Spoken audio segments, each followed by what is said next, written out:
Tonight on Reporting Scotland, MSPs vote for the biggest change to Scottish income tax since devolution. How will your tax bill be affected? The end of Elise Christie's Olympic dream. She's disqualified from her last event in the short track speed skating.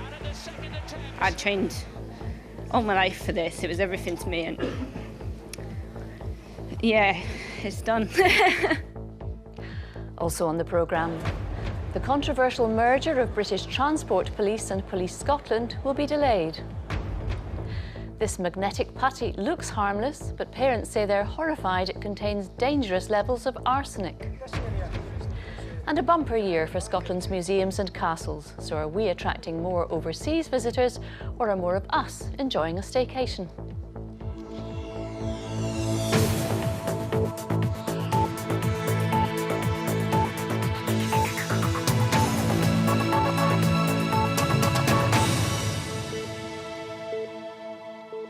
Good evening. MSPs have voted for the biggest change in Scottish income tax since the advent of devolution.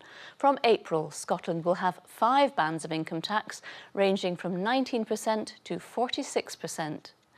You'll pay more in tax if you earn more than £33,000. Below that wage level, your tax bill will reduce compared with last year. Ministers say the majority of people will gain as the rises are targeted at higher earners, but Tories warn that Scotland's economy will suffer from an increased tax burden overall. Here's our political editor, Brian Taylor. This is Allied Vehicles in Glasgow. They supply adapted and special purpose vehicles. Across the UK, they have 600 employees. But of course, only their Scottish-based staff are liable for Scottish income tax. Meet 2 of them. Jennifer Miller is Customer Relations Manager. She'll pay more tax. She's OK with that, as long as the cash is wisely spent, but she worries about the next generation. I have 2 children, one at university and one studying for National Fives, and my fear is that they may consider moving to England to a better paid job than what they would get in Scotland, and that's the impact I feel that might have on my children. Now meet Louise Smets, a marketing executive. She'll get a tax cut, but she says even those paying more are getting a fair deal. If you live in Scotland, you get the free prescriptions, free higher education, which is obviously, I've been through uni myself. That would have cost me a lot more than the additional tax that we might have to pay. Which sums up the social contract offered by Derek Mackay in return for an extra £219 million in tax overall this year. But Mr Mackay said that tax burden would fall most heavily on the highest paid. For the majority, Scotland will be the lowest tax part of the UK. And he indicated that he intended the new 5-band structure set out today to last. I believe we have a settled structure in income tax policy and should provide certainty over the remainder of this Parliament.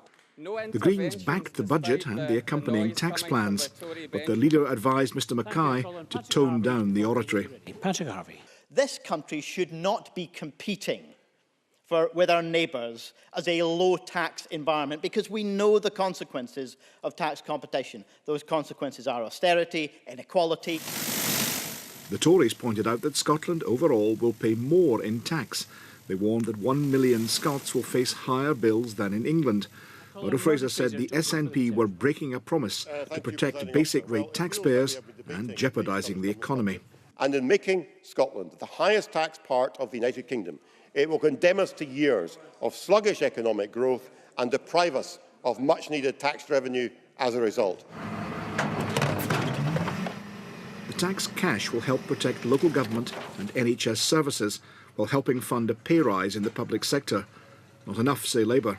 We needed a budget rooted in fairness, but also designed to invest in public services and support economic growth. And the Liberal Democrats also accused Derek Mackay of changing tack. He said during the election that the basic rate taxpayers would not see an increase, and they're now seeing an increase. So there's a lack of frankness from the SNP. In the vote, with Green support, the government won. Is yes 67, no 50. There were no abstentions. The motion is therefore agreed. Derek Mackay looked serenely content for now. Well, you can find out how the new tax measures affect you by clicking on to the BBC Scotland News website and using our budget calculator. It's been developed by the accountancy firm Deloitte and includes the new Scottish income tax brackets for 2018-19. Our reporter Jackie O'Brien has been testing it in Inverness. Well, we've come to the Highlands capital's Victorian Market, armed with this special BBC personal tax calculator to try and work out what impact the new system will have on people's finances. Excuse me, can I interrupt you a second? Yeah. In just a matter of seconds, you can go online to calculate whether you're better or worse off. So you'll pay £3.19 less a month. Better off, better in my pocket than someone else's. So you're going to pay less than under this new system. What do you think about that? Great. I'd rather pay less for everything. Save a bit of money. The calculator will also show you how you compare to taxpayers in other parts of the UK. So you'd be better off by £70 a month if you lived somewhere else in the UK? In UK. We are not on the benefits, we don't use anything. Or also the big incomes, they are not charged like we do. So it's always the middle class who pay. It's important to point out that these figures won't be exact, but they will be indicative. I don't mind paying taxes. Okay, I'm £1.50 less a month. That's nice. I wouldn't mind if I could get the services that certain councils claim to deliver. I wouldn't even mind paying a small increase. I don't think anybody would complain about an extra penny or a couple of pennies in the pound if it was going to the NHS or education, things that are really suffering at the moment for lack of funding. So I think it's a case of from each according to their means to each according to their needs. The personal tax calculator is now live on the BBC Scotland News website. Jackie O'Brien reporting Scotland, Inverness. And a reminder that if you want to find out how the tax changes affect you, you can find our budget calculator at bbc.co.uk/news/Scotland. Well, our political editor, Brian Taylor, joins me now from Holyrood. Brian, as we've heard, this is the biggest change to the tax system here in Scotland since devolution. So what have the Scottish Government got to say about it? I think they are delighted that they've got the tax vote through. The budget vote is tomorrow. But tonight I think they're trying to offer reassurance. Ministers know that convincing Parliament after the deal with the Greens is one thing. Convincing business across Scotland, convincing industry will be another thing. Derek Mackay knows, and he said very vigorously there in the debate, that for the majority of people, their individual tax bills, we heard it there from Inverness, will go down. But the burden overall of taxation on Scotland is going up in the coming year. And so Mr Mackay is trying to offer reassurance by saying that he is driving forward investment in the economy, investment in business. It's about stimulating the economy, not stalling it. Now, I think one aspect of that, you heard him in the speech talking about the structure being the same. My understanding is what he means by that is there will be 5 bans, as in the current year, that will stick for the remainder of this Parliament. The rates should also stay the same. What would alter would be the threshold at which you enter those various bans. That would alter according to inflation each year. Otherwise, he wants stability. And tomorrow, Brian, MSPs will have their final debate on the budget as a whole. They do. Stage 3 of the budget, and we expect it will go through. The deal with the Greens will stick throughout. But Derek Mackay, if he wants that stability, if he wants that modest approach, as he sees it, to continue next year, he might have a difficulty then in maintaining a deal with the Greens, because they seem to have ambitions for moving the tax vehicle in Scotland in a different direction. Brian, thank you very much for that. Train services are getting back to normal following disruption throughout the day due to signalling faults in 2 different locations. Almost all services in and out of Glasgow Queen Street were affected, as were a number of services at Glasgow Central. There's been a rise in recorded child sex offences in Scotland. The children's charity NSPCC says just under 4,800 sexual offences against children were recorded by Police Scotland in 2016 to 17. Up 9% on the previous year. Offences related to indecent images were the most common form of crime. Police are investigating after the Labour MSP Anas Sarwar said he's received threats from a far-right group. He told the Daily Record that he was sent an email which included a propaganda video from right-wing extremists. It comes after Mr Sarwar spoke out about his experience of racism and Islamophobia while he was a candidate for the Scottish Labour leadership. The Scottish speed skater Elise Christie says she wants to make Britain proud at the next Winter Olympics, despite a second successive Games without a medal. The triple world champion was disqualified from her final event in Pyeongchang, having already crashed out in 2 previous races. A former coach says he believes that will have caused her psychological damage. From South Korea, Alistair Lamont reports. Elise Christie had shown real determination to recover from injury to take part in the 1,000 metres. A nation held its breath. Surely nothing could go wrong this time. Away they go. And Christie goes down before they reach the very first corner. And her race was over before it even started. In pain again, but nothing would stop her in her attempt to finally win a medal. And despite everything, it looked like she was on course for the quarter-finals at least. Christie's in position to qualify here. Van Rijven first over the line, Christie in second. Respite, it seemed, from the ill fortune that's plagued her at Olympic Games. But as she was helped from the ice for the second time in a few days, the unthinkable happened. Disqualified for 2 infringements, Christie's misery was complete. Right now I'm a bit shell-shocked. You know, I worked so hard to come back from this injury. The only thing I can say is I can promise Britain that I'll fight back from this, and I will come back for Beijing. And hopefully, you know, I can do Britain proud then. Beijing Winter Olympics in 4 years' time, her next chance to exercise these demons. I think there's definitely mental damage, psychological damage. But again, in top sport, that if you're going to be in top sport, that's what you have to carry. It's how you deal with that mental damage, how you move forward and put it behind you. She's been in the end of, I believe, a couple of bad decisions. But she still, at times, maybe has been in the wrong place to allow the judges to make these decisions. I felt I was owed it to Britain, you know. I really want to get short track out there. It's such an amazing sport, and obviously at times it does this to you. Honestly, I can put my hands up right now and say I have no idea why I've got a yellow card. Elise Christie had vowed before these Winter Olympics that she would be going for gold at each of her 3 events. She wasn't just going to settle for bronze or silver. And if what went wrong in Sochi went wrong here again, then so be it. But unfortunately for Elise Christie, that is exactly what's happened. Out of all 3 of her events, the Winter Olympics are over. Pyeongchang 2018 has not been kind to Elise Christie. More Olympic memories she'd sooner forget. Alistair Lamont reporting Scotland at the Winter Olympics in South Korea. Disappointment then for Elise Christie, but it's been a successful day for the all-Scottish curling teams, both of whom will reach the semi-finals at the Winter Olympics if they win their next Games. Skip Kyle Smith described the men's 10-3 victory over Norway as his rink's best performance so far, the Norwegians conceding after 7 ends.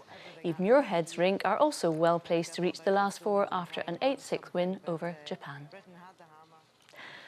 The merger of the British Transport Police with Police Scotland will be delayed. The Justice Secretary, Michael Matheson, described the longer timetable as disappointing, but he said it will allow more time to engage with the Transport Police Federation on issues like pay and conditions. Our Home Affairs correspondent, Rival Alderson, is here with me now. This has been controversial from the very start, hasn't it? Well, it has been. I mean, members of British Transport Police said that they feared that their expertise in policing the railway system across Scotland and the Glasgow subway would be diluted by the merger. They deal with crimes on the railways as well as accidents there. And indeed, some senior officers said they would take early retirement rather than be absorbed into the national force. But there were also concerns that transport officers would be taken by Police Scotland onto the streets, perhaps near railway stations, to deal with ordinary incidents. The government, though, was at pains to say that neither of these things would happen. But is it still likely to go ahead? Yes, it is going to go ahead, although exactly when isn't clear. There have been political objections to the plan pretty much all the way along the line, but it does appear that the delay is for practical reasons. Now, Police Scotland, I understand, came into the process fairly recently and had a look at how the merger was going to take place.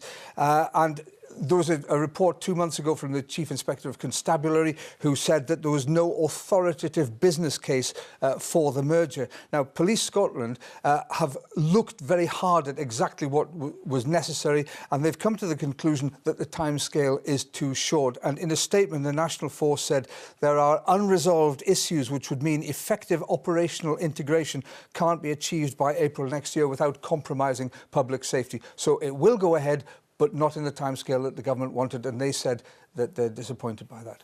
Thanks for that, Avril. You're watching BBC Reporting Scotland. It's 16 minutes to 7. A reminder of tonight's top story. MSPs vote for the biggest change to Scottish income tax since devolution.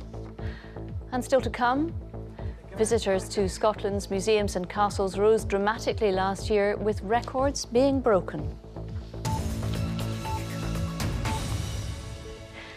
It looked fun and harmless, but Scottish parents who inadvertently bought magnetic putty for their children, unaware that it contains 7 times the safe level of arsenic, say they're horrified it was available to buy. The product was banned in January after trading standards officers in England found it was unsafe. Katie Hunter reports. Well done, you jumping down? Lisa Watt had no idea the magnetic putty she bought her boys for Christmas contained 7 times the safe level of arsenic. The children's toy claims to be non-toxic, but trading standards officers banned this particular putty in January. Oh, I was really shocked, really worried and upset, and I spoke to my partner and we decided to phone the doctors yesterday just for a bit of advice on, obviously they've been exposed to something that could be potentially dangerous, so it was a big worry at the time, yeah. Lisa bought the toy on Groupon.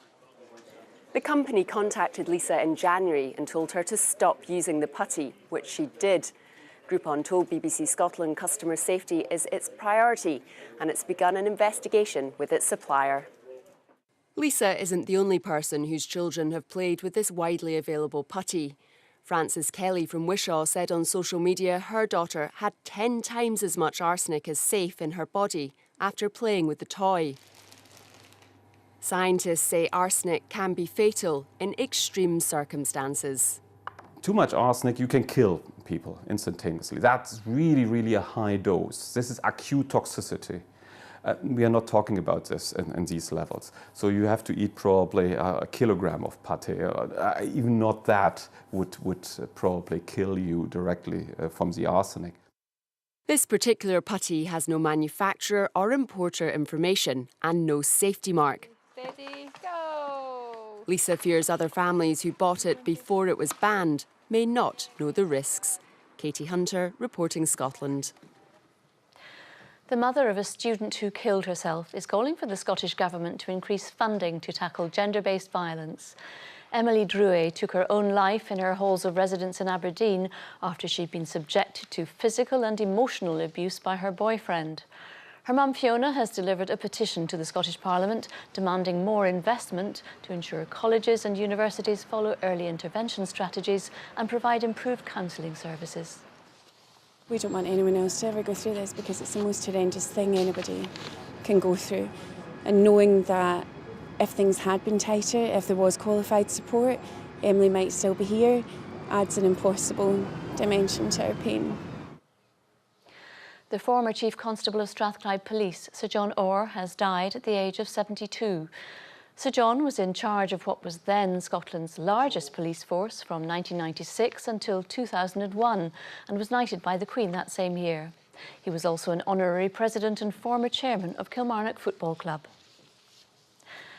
A campaign group has claimed that council nurseries aren't open long enough to support full-time working parents. Fair Funding for Our Kids said only 1 in 10 of around 1,300 council-run centres is open from 8 a.m. until 6 p.m. or later. The Scottish Government said it was committed to introducing an approach that allows genuine choice for parents. 2017 was a record-breaking year for several Scottish tourist attractions. The National Museum of Scotland was the most popular free site. Edinburgh Castle got the most paying visitors. Numbers across Scotland rose by almost 10%. Tourism leaders want to improve quality and extend the season to reduce pressure on hotspots, as Maura Kinneborough reports. top of Scotland's attractions, the National Museum in Edinburgh. Over 2 million visitors for the first time ever last year. Analysts say the weak pound means it costs more for Scots to go abroad and it's cheaper for international travellers to come here, hence the rise in numbers. I think there's a number of factors. I think more people are perhaps staying at home and going out to visit the local attraction more often, but we're also attracting more and more visitors year on year, either from the rest of the UK or internationally. Many Highland sites reported a surge in visitor figures too. Glenfinnan Monument, one of many with Jacobite connections or links with film and TV series, which are credited with encouraging more people here. Castles, scenery and distilleries proving enduringly popular. Because I saw Outlander and I never imagined that Scotland it could be as beautiful. Because in China we just have different building style, completely different culture. That's why they're enjoying here. That's why they choose to come here. The people is so kind. Inverness, beautiful. Industry bosses want to improve quality and reduce pressures on hotspots like Skye by extending the season beyond peak periods. They accept they need to persuade people to explore off the well-beaten track. For our repeat visitors, it's telling them about maybe the southwest of Scotland and the wonderful outdoor activities and cultural and historic sites that are available there. This fourth consecutive year of growth brings challenges as well as rewards. How to make the most of the financial opportunities without damaging the communities or environments people come to see. Government and industry leaders say the figures show Scotland's tourism sector is in robust health, stimulating economic growth vital to so many communities around the country. They are making no promises, but say they are determined to build on this for the future. Maura Kinneborough reporting Scotland, Edinburgh. The Commonwealth Games on Australia's Gold Coast are less than 6 weeks away, and today most of Team Scotland got a chance to try on the official kit. 224 athletes gathered for some squad bonding. Our reporter Jane Lewis was there too.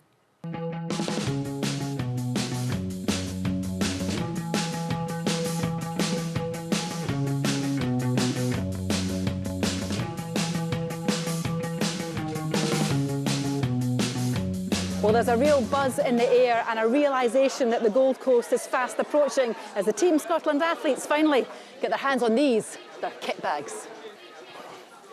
Probably the best part of the whole kit is our kilt. Oh my gosh, I'm going to jump in that bag. Those bags are massive. It's just incredible. That will cement, you know, that I'm part of Team Scotland and the pride that our country has.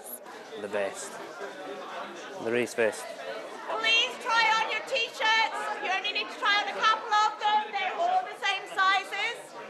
I do get excited, but there is obviously the apprehension because you want everybody to have a fantastic bag of kit, and you have to order it a year before the team's announced. So you do have to work on the margins. So we're hoping that by the end of the day, everybody will have a great bag of kit and they'll be really proud to wear it when they're on the Gold Coast.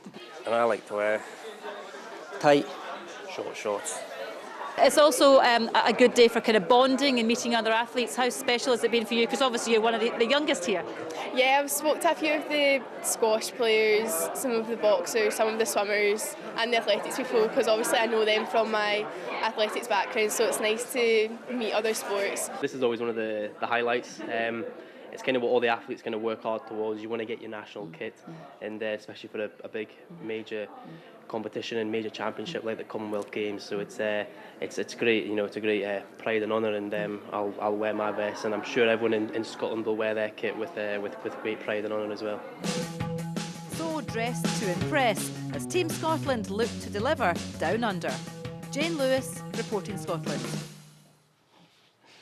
Now, apparently it's set to get much colder. Let's find out how much and how soon from Gillian. Yes, Sally, there'll be snow showers back in the forecast by the start of next week. Good evening to you. But for today, you could have been forgiven for thinking that spring had sprung. A lovely day across Scotland. Some cracking shots from our weather watchers. And the trend for the rest of this week is it will stay predominantly dry, but it is going to turn increasingly chilly. And it's shaping up to be a cold one out there tonight. Under clear skies, temperatures falling away quite readily. There'll be some mist and some freezing fog as winds stay light and temperatures down to freezing, if not slightly slightly below. And for the likes of the East Highlands, inland Aberdeenshire, we could see lows of -4 or -5 Celsius. So it will be a cold and frosty start to tomorrow, and that mist and fog, where it does form, will linger around until mid-morning in places. But looking beyond that, another fine day across the country. Blue skies, plenty of sunshine. We'll see some fair weather cloud bubbling up, especially during the afternoon. You can see some of it dotted around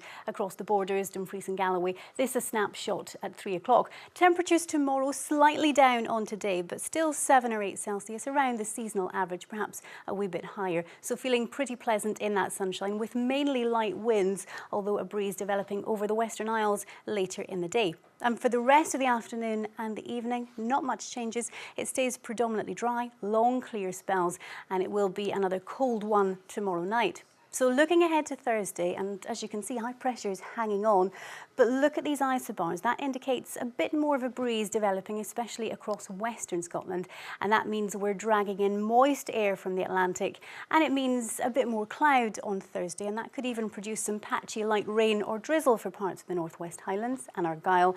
It won't amount to much. Still some good spells of sunshine to be had on Thursday, although temperatures, well, they're inching down, and that's a similar story for Friday. Again, a lot of dry weather, some good spells of sunshine, some patchy cloud coming and going. Winds, for the most part, will be light, but it is turning chillier. That's the forecast. Sally. Thank you very much. Now, a reminder of tonight's main news. MSPs have voted for the biggest change to Scottish income tax since devolution. From April, Scotland will have 5 bands of income tax. And questioned by MPs, Oxfam chiefs have revealed that it's investigating 26 more cases of alleged sexual misconduct. And that's all from Reporting Scotland for the moment. I'll be back with the headlines at 8 and the late bulletin just after the 10 o'clock news. From everyone in the team around the country, have a very good evening.